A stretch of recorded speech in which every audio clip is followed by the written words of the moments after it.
Today, I'll be talking about ovarian cancer. What is that? That just means cancer of the ovary.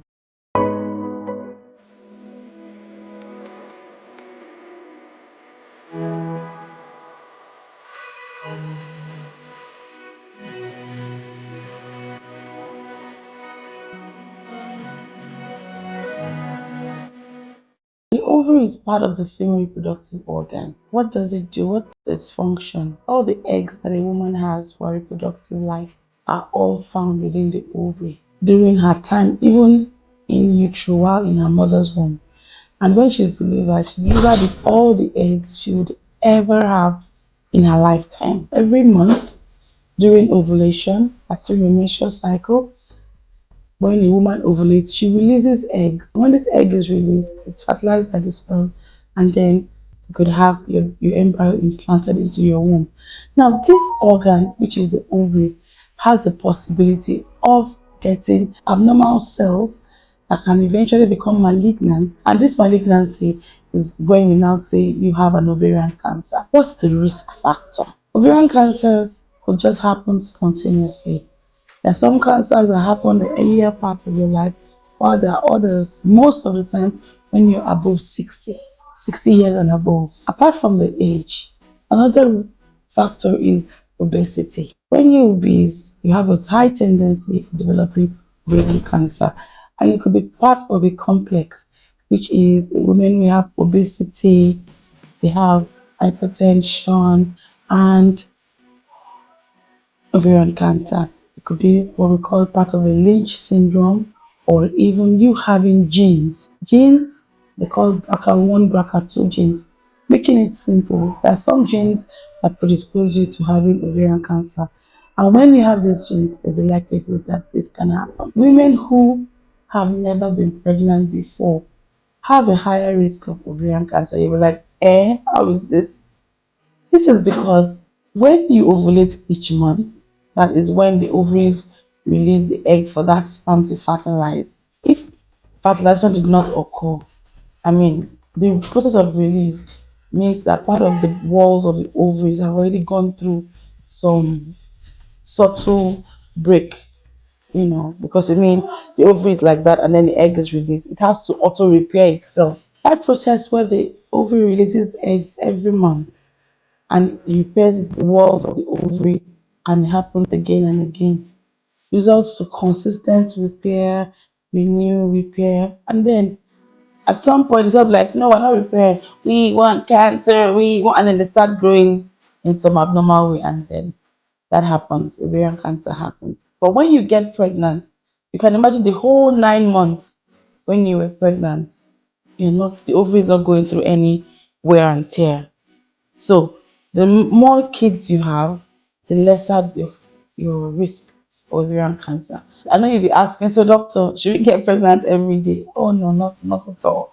Pregnancy, multiple pregnancies, and a lot of pregnancies causes has its own risk factors also. So trust me, that's not the best solution to working with, you know, preventing ovarian cancer. Ovarian cancer is one of those cancers that you may not know until they advance.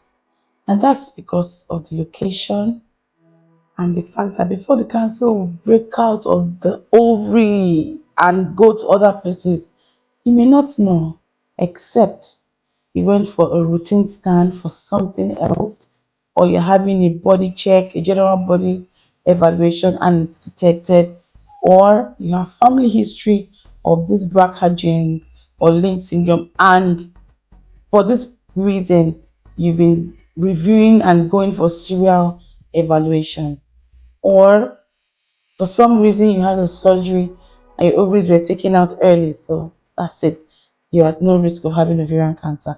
If all of this thing is not the case, then the risk of ovarian cancer is very high for someone who already has a family history and has possible risk factors to leading to ovarian cancer.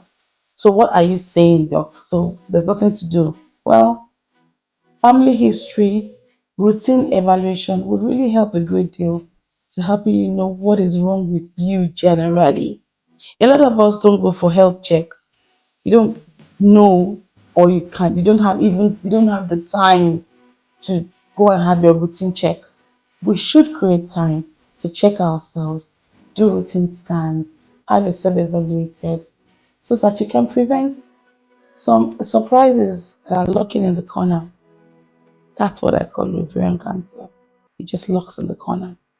Now, but for those who do develop ovarian cancer, the kind of symptoms, you just feel general malaise, you're just tired, bloating, abdominal bloating. You could just realize that you're losing weight. Why is my tummy increasing in size? All of those things are signs of what we call ascites or just general malaise, just general tiredness. So it doesn't have specific symptoms, to be honest.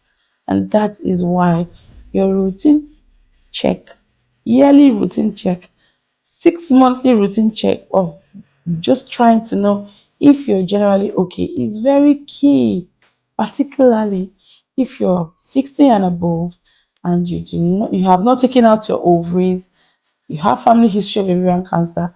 Please don't joke with it. I hope I've been able to shed more light into what ovarian cancer is, the risk factors, and how you can try to create some kind of routine to check in and having your body evaluated. Trust me, there is no screening tool, there's no program, screening program for ovarian cancer as at now. I know that everyone is trying to see how we can have it have some kind of routine screening. But because of the nature of the cancer and its location, it will be quite kind of difficult. That is why you may be the first person to know by going for your routine evaluation as scheduled by your doctor. So I hope this is helpful. Have a good day.